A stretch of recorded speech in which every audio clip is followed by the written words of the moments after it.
Jonathan, what is the mystery of the broken altar? Well, the thing is, Sid, when I remember when I heard the news that Roe versus Wade was overturned, and I was in the airport, and I looked at my cell phone, and a scripture popped up that I did not ask for. It just popped up, and it was from Psalm 106, and it talks about when Israel turned away from God, they offered up their children. It talks about a plague that came on them until one man named Phinehas took an action, righteous action, and the plague subsided. Well, I wonder, well, now, if the Supreme Court did that, could there be something like that? And the thing is this, when the Supreme Court actually voted on this and actually started writing the decision that would overturn it, it wasn't in June. It was actually at the end of 2021 when they voted. And in January, Judge Alito is working on the decision that's going to overturn abortion. And he released it to the court in the beginning of February. Well, here's the thing, Sid. At that same time, the plague was actually at its peak. It was actually, at that time, it was 3 times higher than it had ever been of infections. And then when he worked on this thing, when the thing was finished, you know what happened, Sid? The rate of the plague plunged that within a few weeks it was 1/8 and it never came back. It was actually the week that the Supreme Court began rolling back abortion, the sin, and the plague subsided. And you know what? People don't know this. You know what his name? Samuel Alito. Samuel means in the Bible. People have been praying for years. Praying for years. And this, it means God has heard. God has heard. And here's another thing with this is actually the Jubilee of Roe versus Wade began on January 22nd, the 50th year, 2022, and it went till January 22nd, 2023. On the exact day that it began, the CDC records that the death rate of the plague reached its highest and then all of a sudden plunged again and it was gone. It happened at the exact day of the Jubilee of Roe versus Wade. Now the thing is here, this is something so crucial, because what does this have to do with the broken altar? And if you look at the book, the cover, you're going to see the broken altar. The broken altar, there was no altar in America that was so brazen as that of abortion. We killed 60 million children. And so what happened on that day is God began to crack it open.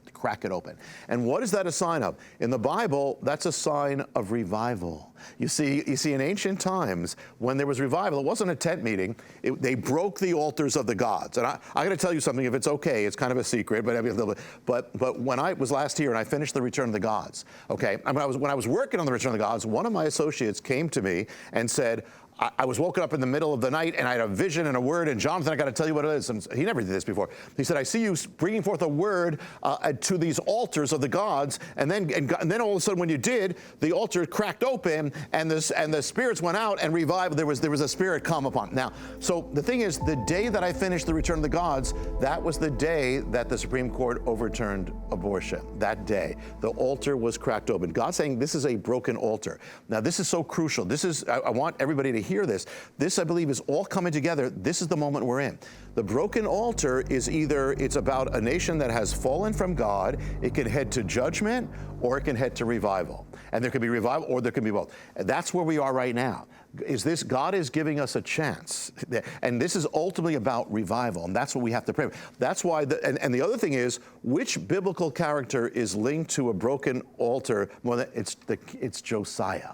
Josiah was born when a nation was heading to judgment, but that one person with the Spirit of God actually turned the nation back. He turned the nation back to God, the revival. And that's what opens the door to the revelation of the Josiah Manifesto, that in this one man and what God did at that moment is actually the key for us, what we need to do for now, the end times, and for such a time as this, to prevail and overcome.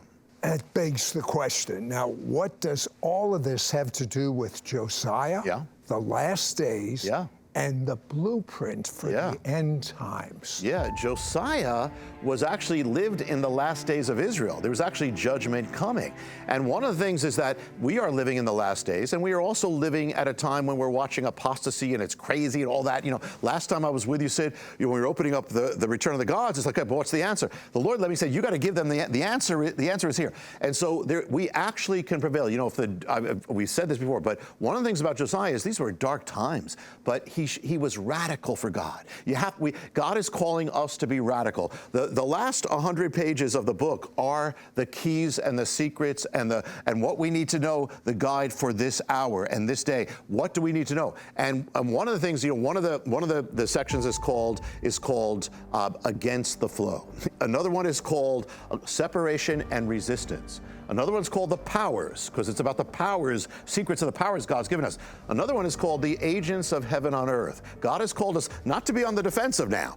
This is our hour. This is a biblical hour. Many people in your audience have been praying, I wish I lived in Bible times. Congratulations. You're in Bible times now. This is what it's about. And so we have the key and the secret to live radically for God. And so this is what God, then I said, God, give me the answer. Give me for the people, because they need. And that's what this all is leading to. The same God who did all these things is saying there is an answer, there is a way, and there is a way to overcome. And this could be the greatest hour. We talk about glory and talk about revival.